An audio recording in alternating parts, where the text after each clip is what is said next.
Welcome back, everyone. It's here. And today I've got some r/BestOf for you all. As per usual, I'll be reading you the posts, giving you my opinions, and I hope you do the same down in the comments below. And without further ado, let's jump right into it. This post was collected by DreckCaterpillar77, and their tagline is, "Satan is not a pogo stick." The original poster is u/classic effect 8633, posted to r/am_I_the_asshole November 14th, 2023. Am I the asshole for beating my parents to the chase and moving out in the middle of the night? I, 18 female, overheard conversations with my mom and dad, 39 female and 40 male, about how they planned to kick me out shortly after my 18th birthday. The way they were talking about it seemed like they were dead serious, and the way it was brought up multiple times made it seem like they were going to kick me out too. So, I decided that I wouldn't give them the chance to kick me out, and made plans with my friend, Riley, 17 female, to stay at her place until I graduated and moved into a college dorm or had an apartment of my own. Riley's parents were horrified at the thought my parents would kick me out the second I turned 18 and agreed to let me stay at their place as long as I graduated high school. Riley, her parents, and my boyfriend Cole, 18 male, came after midnight to help me take my belongings to their car and drove me to Riley's house. My parents woke up in the middle of this and asked me what the hell was going on. I kinda shrugged and told them that I was moving out before they could kick me out. My parents tried to deny this and attempted to stop me from leaving, but there was nothing they could do since I'm a legal adult. By the way, I wasn't just going to leave in the middle of the night without any goodbye. I already put a note on the kitchen table where my mom goes to first in the morning, explaining what happened. Right now I'm at Riley's house in their spare bedroom, and I've gotten bombarded with calls from my parents asking me to come back and not to tell my grandparents about this. In one text, my mom called me an ungrateful bitch for leaving in the middle of the night, and that she should have kicked me out sooner. Verdict, not the asshole. Relevant comments. 1962 Michael. Not the asshole. If it was one conversation that you overheard, I'd say you overreacted, but since it was several times and no note of sarcasm or joking, then you did right. Also, your mom saying she should have kicked you out sooner is pretty clear.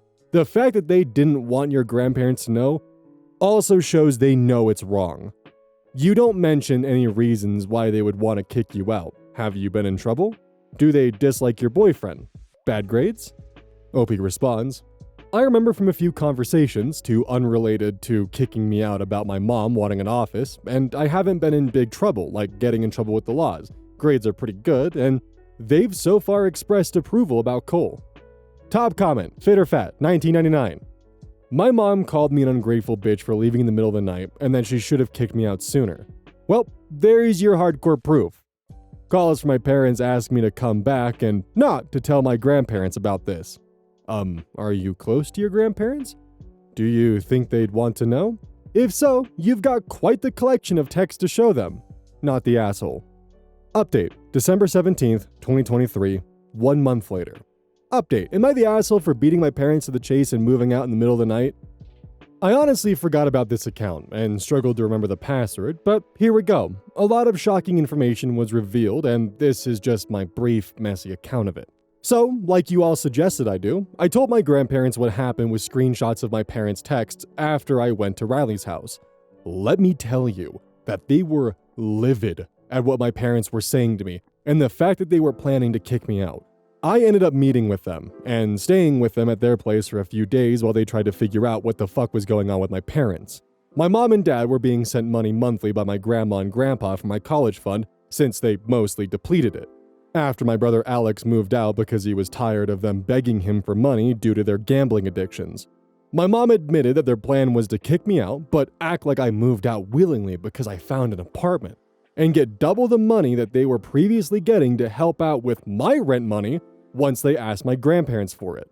Grandma yelled at my mom over the phone and told her that she'd never see a dime of her money again. She told my mom that she would rewrite her will so that the money my mom would have gotten would go to me, which my mom freaked out at. My dad blew up my phone one more time before I blocked both him and my mom's numbers for good, calling me an evil cunt and telling me that he wished my mom aborted me. So, yeah. I talked with my brother, Alex, and the only thing he really had to say, or ask, I guess, was why our parents' scummy behavior hadn't been called out when they were trying to legitimately steal his paychecks to go gamble.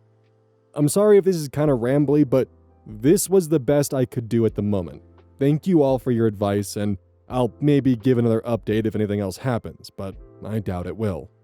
Honestly, finding out that there's a gambling addiction involved and a lot of the problems they have and motivations they had were entirely financially related make a lot of sense. Like, it's incredibly heartbreaking to find out that your parents are pretty much willing to throw you to the wolves just so they can get a little bit of extra money leached from your grandparents that was supposed to go to you by the sounds of it too.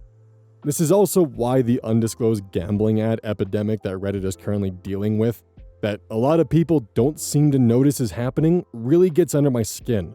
Because making gambling accessible, not just at like a casino, but on your phone, where at any moment you can just drop $100, $500, $1,000 without even thinking twice, it's dangerous as fuck. And it causes people to become addicted to gambling and can cause situations like this, where you're willing to toss your own daughter out just so you can get a little bit of extra money from your parents under false pretenses.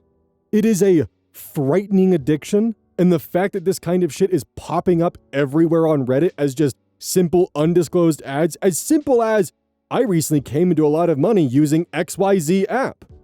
It's simple, it's small, and unfortunately, it's very effective, and it's spreading like a plague, and it really upsets me. This post was collected by Direct Caterpillar 77, and their tagline is, of course, Satan is not a pogo stick. The original OP is throw RA, IDK what to say. Posted to r/relationship advice.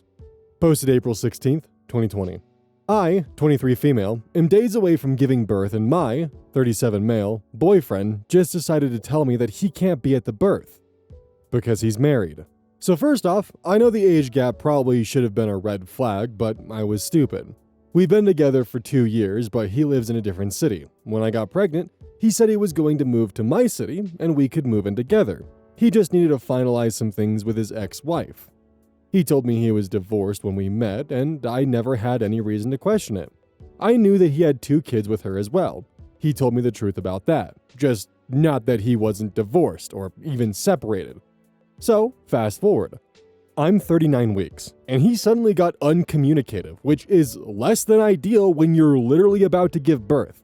Bear in mind that he was supposed to have been fully moved in here a month ago.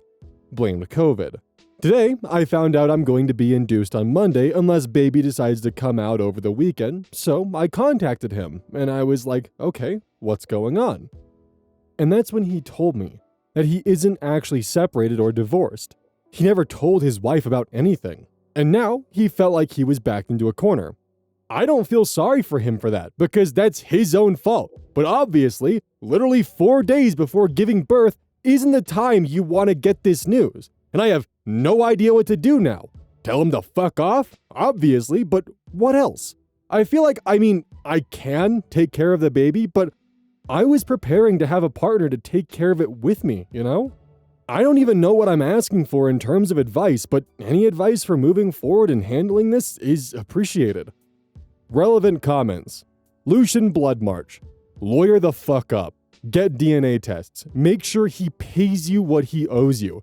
This is horrible, and I am so sorry he did this crap. He had no right. Do you have anybody else that can be there with you? Mom? Friend? Support? OP responds, I'm going to try to contact a doula organization like someone in the thread suggested. My mom can't be here because she's out of state. Thanks, COVID. I was dumb enough to think that he'd be here. User P_squared comments, oh man. Every negative belief I have about relationships with large age gaps gets confirmed once again. What to do other than getting child support from him? There's not much else you can do. Do you really want this guy in your life any more than absolutely necessary? OP responds, yeah, it's not a good choice. I wish I could go back and tell my naive self to run away. I wish I could zap him out of my life at all, but, you know. User JPK36 comments, this is a horrible situation. Did you never go to his place of residence? How could he hide something like this from you for 2 years? You never asked to meet his kids once it got serious? Hopefully you stick it to him. Make him take responsibility, even if it's just financially. OP responds, he had an apartment. I get the feeling that I wasn't the first person he tried this on. Told me his ex-wife had full custody. Blah, blah, blah, blah. Typical shady story I should have seen through. He was really good at making it all sound realistic. He came to my city for work frequently, so a lot of the time, we were here. But he really had all his bases covered. JW6571. So, again, you never met his children. If a man has children but never has them, then there's something wrong. Opie responds, "Yep, I never once met them. I realize now that this is something I should have seen as a red flag. I think I'm a pretty smart person, but let me tell you, this has made me feel like a huge idiot." Use your Popeyes whore comments. Do you have any proof that he's been lying this whole time? You're going to need it. Opie responds, "I'm a sentimental hoarder, so I have a lot of text and stuff. Going to make sure that I screenshot any time he talked about his divorce, /custody, /anything else he lied about." Edit, thank you all. It seems like getting legal help is priority number 1. I'm just in shock right now. I almost feel numb, but I really appreciate everyone here for your help. I was really happy and looking forward to baby, and I just feel really sad right now, so I need to take a breather. Everything is ready for the baby, and I'm still excited to meet them, but Jesus. Edit 2, in bold this time. In addition to all kinds of weird comments I'm getting, all kinds of weird PMs, so I think I need to just take a deep breath, walk away, mindlessly binge watch something stupid for a while, and cry my face off tonight. I called around to a few family lawyers in my area, and the advice I got from posting here has been absolutely brilliant. But I'm running out of the sass/steam to deal with anything else that's happening here, so I'm just going to check out.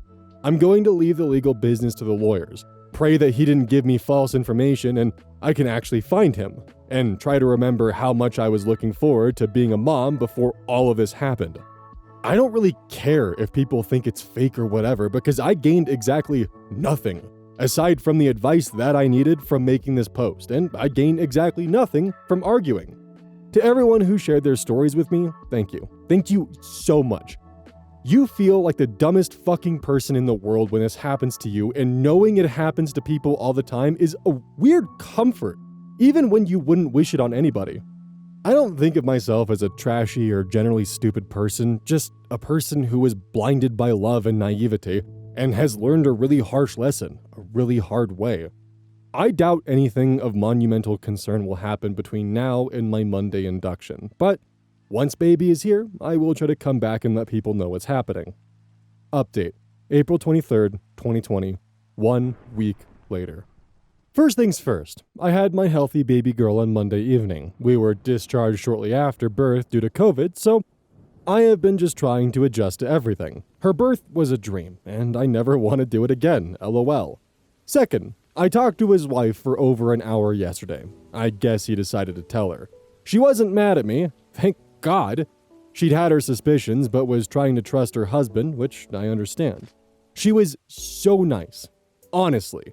And even though she isn't angry at me, I still feel bad because she's such a nice lady. She wanted to make sure I was doing okay, and that I didn't need anything, which made me cry because postpartum hormones are whack. She's getting a divorce from him. Good for her, to be honest. We are planning to meet up and talk shit about him once the virus is over. I have a lawyer and will establish custody and child support legally ASAP. He hasn't bothered to contact me at all, but I don't particularly care.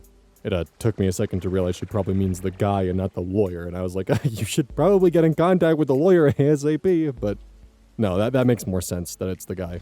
Edit image removed because you/eganist said it was okay to. Heart emoji.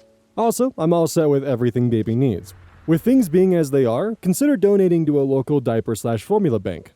Save your money for awards on this post too, and put it toward that. Help babies and mamas who don't have the resources I do. Editor's note, the authenticity of this post has been verified. Relevant comments. DeBulls508. Out of curiosity, did she reach out to you? Did your ex give her your number? Opie responds, he refused, so she went through his phone to find me. She's a petty badass, and I love her. Serge saw me. That was a far better outcome than expected. I hope a friendship between the two of you blossoms and the siblings can get to know one another. Don't be surprised if she does step back, though. This must be incredibly hard for her. Although it wasn't your fault, you will always be a reminder that her husband cheated and her marriage is over. OP responds, "Oh, absolutely. She will need time to grieve. I want to support her in whatever way I can, even if it means us stepping away from each other. She's a great lady who ended up in a shitty situation."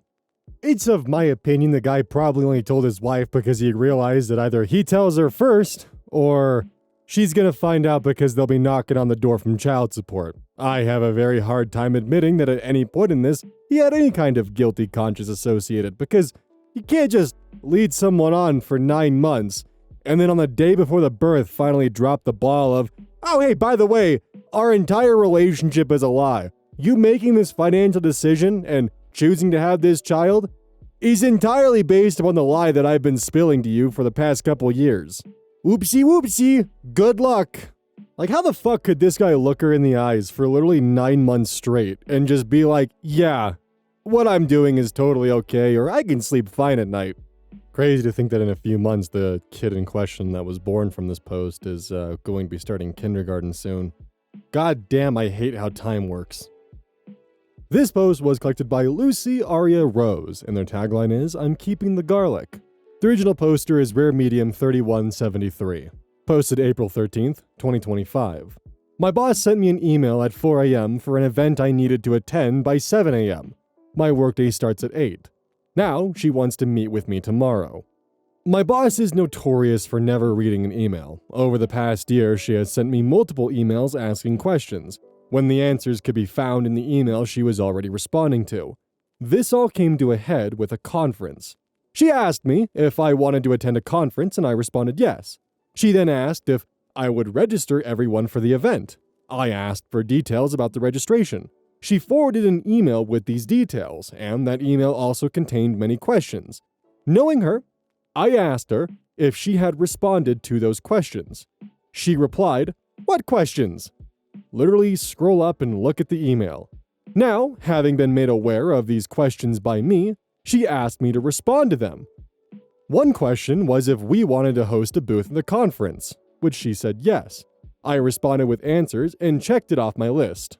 She received an email late March stating they hadn't received our registration yet and that they needed it by April 1st. She forwarded me this communication April 2nd and asked me to handle it. No, I didn't forget. The conference had a tech issue and I cleared it up. But she sent me the email to handle this after it was already late. This was the last communication I received about this conference until 4 a.m. the day of the event. I logged on at the start of my workday at 8 a.m. to see 2 emails from her. One, a forward at 4 a.m., dated over a week prior with details for setup for the booth and how it started at 7 a.m. Mind you, the conference is an hour drive for me. At 6 a.m., another email asking if I had everything good to go for a booth. When I logged on at 8 a.m., I replied and said, due to not receiving this information until this morning, I would not have time to go back to the office and retrieve the booth materials and still arrive at the conference on time. I shut my computer and drove to the conference. When I arrived, I had a pretty nasty email from her stating she had asked me to handle the booth, so of course we would be having one, and that I needed to go back to the office and get it. I replied that I was driving now, arrived at the conference, and that there was a box at the other office, 10 minutes away from the conference, that she could grab on her way in. She did grab it, and we had a booth. She came up to me at the conference asking what had gone wrong, and I told her, simply, that I did not have this information until this morning, and planned my workday around the information I had. She has now asked for a meeting with me tomorrow morning. I feel as though she's going to try to place the blame on me here, and I don't know how to respectfully tell her this is her fault. She did not provide me the info. She did not ask me to bring anything. She asked me to respond to an email, which I did. I want to express my frustration in how her lack of reading an email has continuously created more work that either gets trashed because she didn't read the info and now has scrapped the project after the work was completely done, or makes me have to make last-minute stressful adjustments for information she had weeks ago and never sent. But I also can't get fired in this job economy. What do I do when she inevitably places the blame of this on me tomorrow? Edit to add, this is an incredibly small company, 20 to 25 people, we do not have an HR, and there is no one above her. OP's comments. Top comment, Storm101XX. I'd prepare a document with a timeline of what happened in the project, when it was sent to her, and when you received it. Tell her you're glad you've had the chance to sit down about this, as you think you've identified where the communication breakdown was. Go through the timeline and factually state what happened. She literally cannot argue with this. Do not raise your voice or get passionate. Keep it calm and neutral. Tell her the fact that you're not receiving correspondence in a timely manner is causing extra work and unneeded stress. Give a few examples. Neutral tone. Ask her if moving forwards, if you are dealing with a project, please, could correspondence be sent directly to yourself and you will CC to boss where needed, and if things do come in via her inbox, you get sent them in a timely manner and not at 4 a.m. the morning of. If she fights back, just calmly state, all I am requesting is that I am given access in a timely manner to the information I need to perform well at my job. I don't believe this is unreasonable, I want to do a good job, but I need you to set me up for success by sharing essential information. I cannot stress how much tone is vital to this conversation. No one likes being told they are the problem, so keep any frustration or emotion out of it and state everything calmly or she'll get defensive. OP responds, thank you. I will be too nervous to yell or raise my voice, so I'm not worried about that. But I am worried I will shut down and just take the blame and these frustrations will continue. Another commenter, HR immediately. OP responds, it's an incredibly small company, we don't have an HR. OP's boss's boss, there is no one above her. Very small company. Commenter, do you have an office manager? Ours doubles as our HR. If you can't have a witness in the meeting, then record the call. That way, you at least have proof of the conversation. If she tries to spin this, the good news is, if she does try and fire you over not checking your email at 4 a.m., then you can sue them into the ground.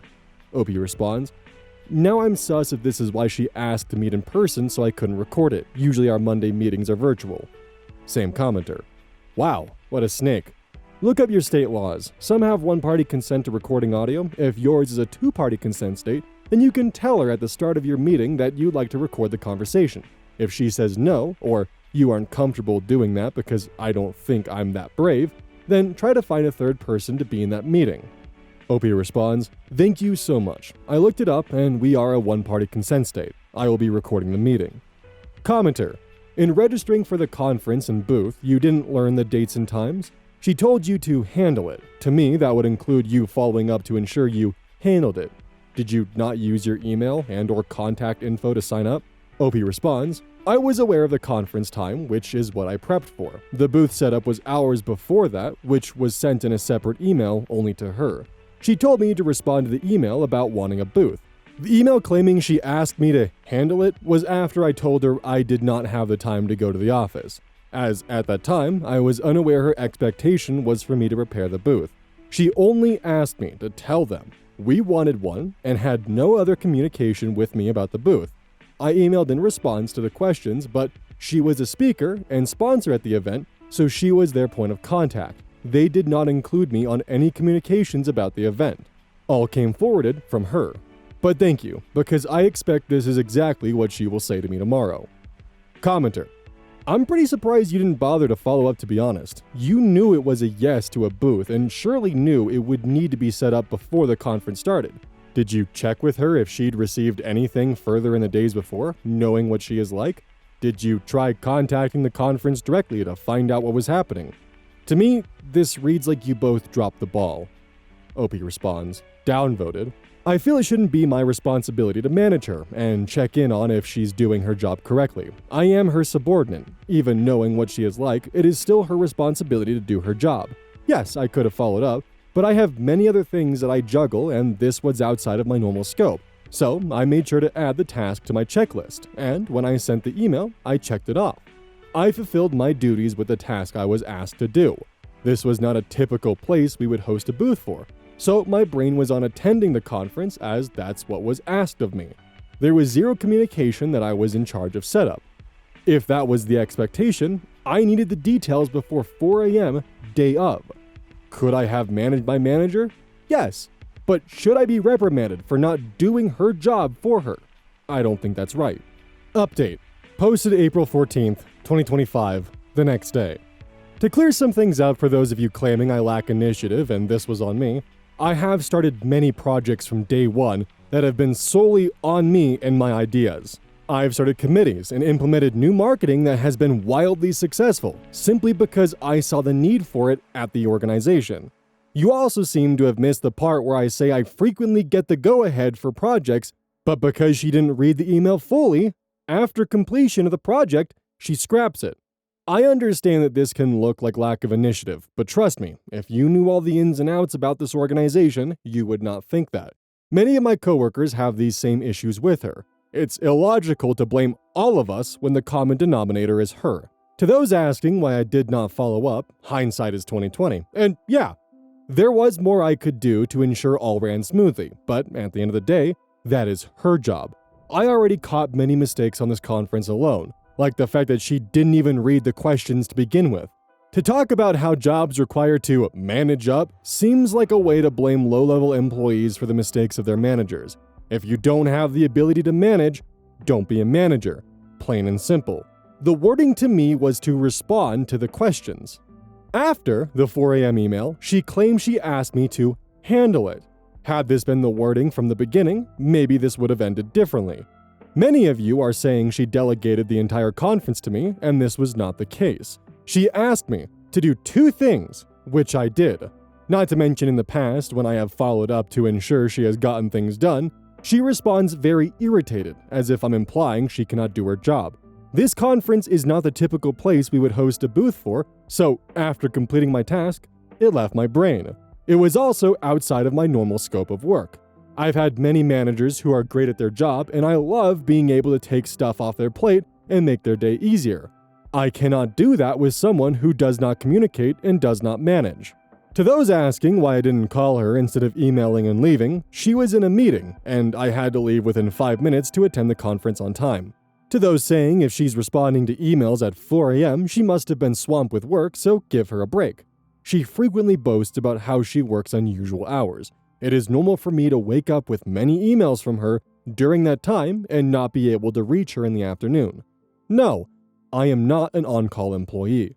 All in all, with how frequently she doesn't read her emails, this was bound to happen one day. So it's frustrating that many of you are blaming me and expecting me to magically know the details of emails I never received. But I do appreciate your perspective.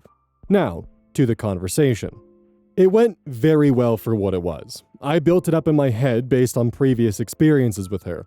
There still seemed to be some notions of her trying to blame me and saying she had handed this off to me, and so she didn't look at her other emails related to it thinking I had it handled. She said her perspective was that I would be the point of contact, and I told her I didn't feel that expectation was received. I explained that I had done the things she asked and was unaware that the expectation was for me to be the point of contact and therefore did not relay that info to them and never received further communication. I said going forward, it would be helpful that when I bring up the things I am working on at our one-on-ones, that is my exhaustive list, and if there is something on there that she is thinking I am handling that I did not mention, I need to be aware of the expectation to complete that project, and that this will help us be on the same page about expectations.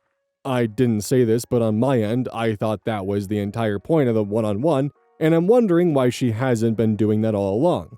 Why didn't she bring up this conference at previous ones when I didn't say it was on my list? She mentioned something about how she doesn't want to micromanage and just lets everyone run with things. In my opinion, this is a cop-out to not be a manager at all. You can effectively manage without being a micromanager. I told her I don't need someone to micromanage me, I just need clear communication of what is expected of me. If you want me to be handling a project and not just a quick task for it, I need to be told that I am in charge of the project. I don't see that as micromanaging. Overall, although the convo went better than expected, I'm still frustrated because she seems oblivious to her role in all of this. To her fairness, she did ask me to come to her with things she is doing that upset me, but I genuinely don't know how to respectfully tell my boss to just read emails because she constantly misses details. And in a previous experience, when told to come to superiors with issues, I did, and they let me go. It wasn't a job, but for the purpose of this, it works. So I don't exactly feel confident telling her things she's doing wrong. Immediately after my meeting, my coworker told me about issues she was having with her because of the inability to slow down and read an email.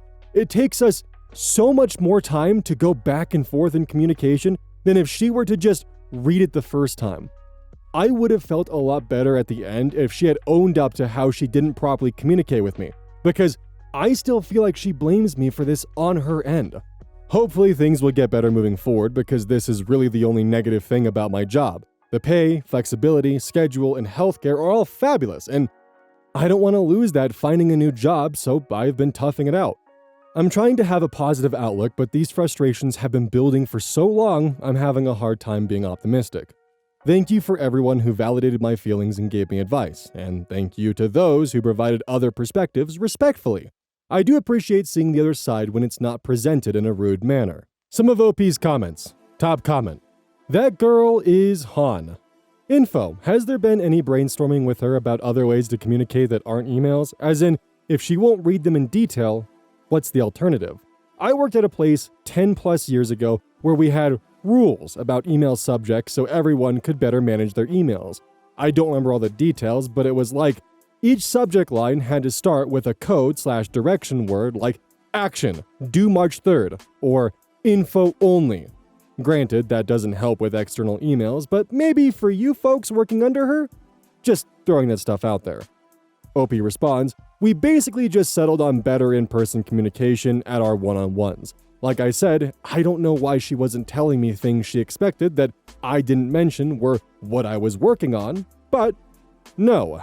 She's only ever in the office for like 2 hours a week on Mondays, and I usually work from home on Mondays and we meet virtually. Now she's asked I come in Mondays, which sucks, but if it makes me less frustrated with her, then cool. Commenter. Boss sounds difficult, but still the boss. Time to look for a new job if you can't handle this, but I've got some good news for OP. This isn't unusual when you work in a junior job. For all we know, boss is a great speaker, talented at their job, not detail-oriented. There are many talented, successful people in the world who are not organized and are annoying to their subordinates when they drop the ball. The best thing to do is be empathetic, turn around, and get the dumb display when they forget, and move on with your life. OP responds, she spent the entire conference on her phone and used ChatGPT to create her presentation entirely. LOL. Commenter. It sounds like you did manage up, at least what my definition and experience is with that concept. There was a problem that involved you, but was not fully your responsibility. Instead of letting the higher up make it your responsibility and give you crap for what failed, you told the truth, did not allow all the fault to lay at your feet, and got some changes implemented. That's an atta girl moment right there. OP responds, thank you. The term itself makes it sound like I should be managing my manager, making sure she's on task and getting her job done. I know a lot of people in the comments here, and a lot on the original will say, that's just how work is, and you lack initiative if you can't do that. I don't agree. If you are in a managing role, it is your job to manage me.